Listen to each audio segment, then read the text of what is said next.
So I thought it'd be interesting to do a little video on the origins of break a leg. I was reading into it and I thought actually that's really interesting. So in English, if you want to say good luck to somebody, you say break a leg, which is paradoxical because, you know, that's not good luck. So no prizes for guessing that it's supposed to be kind of like idiomatic. It's supposed to be kind of like a euphemism, almost sarcastic, yeah, as the English are wont to do. So break a leg, you know, where does it come from and why do we say it? Well, interestingly enough, we don't really know. No one really knows where the phrase comes from. There are lots of theories as to where it comes from. And just as an aside, where we don't know where the metaphor comes from, it's known as a dead metaphor. And in my opinion, there's nothing so fun as a real metaphor than a dead metaphor, full of mystery and presumption.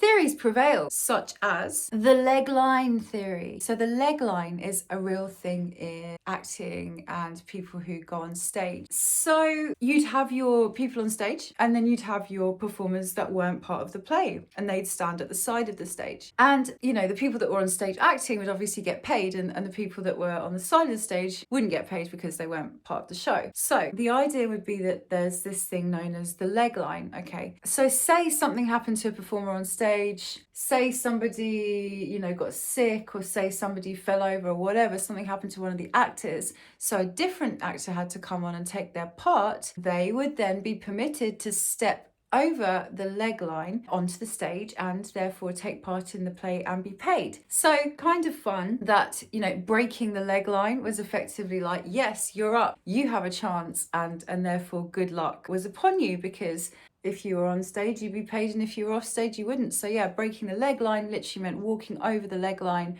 onto the stage and then being in the play and being paid, which is kind of fun.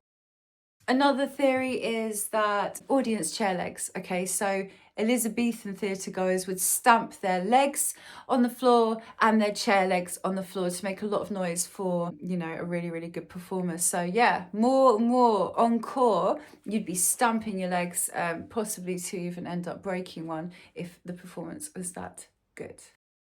Another theory, there was like a leg of a piece of equipment that was used to open and close the curtains, okay? You know, sometimes like you have an arm on machinery, it was like a leg on a piece of equipment that was used to open and close the curtains. So at the end of the show, if the performance was good enough, people would be saying more, encore. The leg would be going like that to open and close the curtains, open and close the curtains, to the extent that it could potentially break. So yeah, break a leg meant bring them back out. That was so good. Oh, they've gone back in. Bring them back out. That was so good. We want to cut them again. So the performance was so good. Break a leg.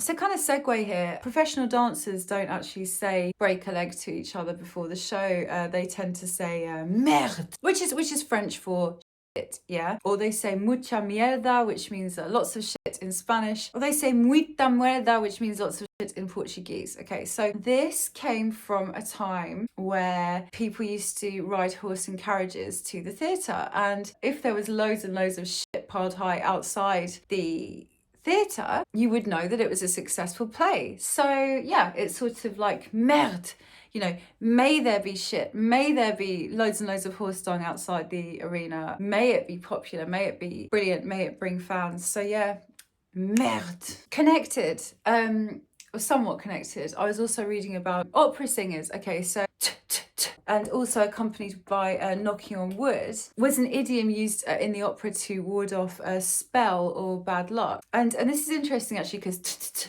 it's kind of supposed to be something to do with spitting. Saliva was actually thought to have a demon kind of banishing power.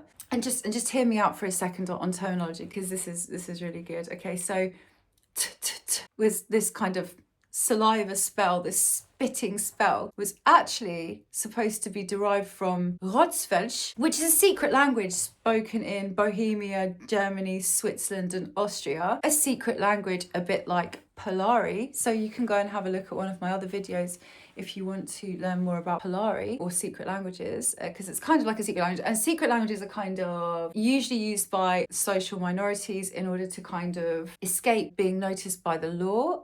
So escape, any undue attention from people who might hear you speaking the functional language of the country. So so it's kind of like a secret code, secret language, bit like Cockney rhyming slang, Polari kind of thing. And because it's a code, and because it's supposed to be unintelligible, and also because it's usually created by myriad people, travelers, people on the run, basically groups of people who come together not sort of naturally, it's usually knocked up out of various different languages. In particular, Rotswelch was made up by Low German, Yiddish, Hebrew, Romani, Latin and Czech, and the t here is supposed to come from tov, which in Yiddish and Hebrew it means good. But this word in itself has phonetic similarities to the German word for devil. So this tradition in opera is kind of, you spitting to ward off the hex, to ward off the bad spells, to ward off the demons. That's quite a nice one, I thought.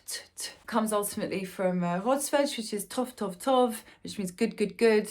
But combined with the spit, you're pushing off the bad luck for the performance. So I thought that was quite fun. So next time you're getting ready for a performance, make sure that you spit over your shoulder. Tell everyone in your team to break a leg, or turn around to your co-star and say merde, because you want those horses to come in droves.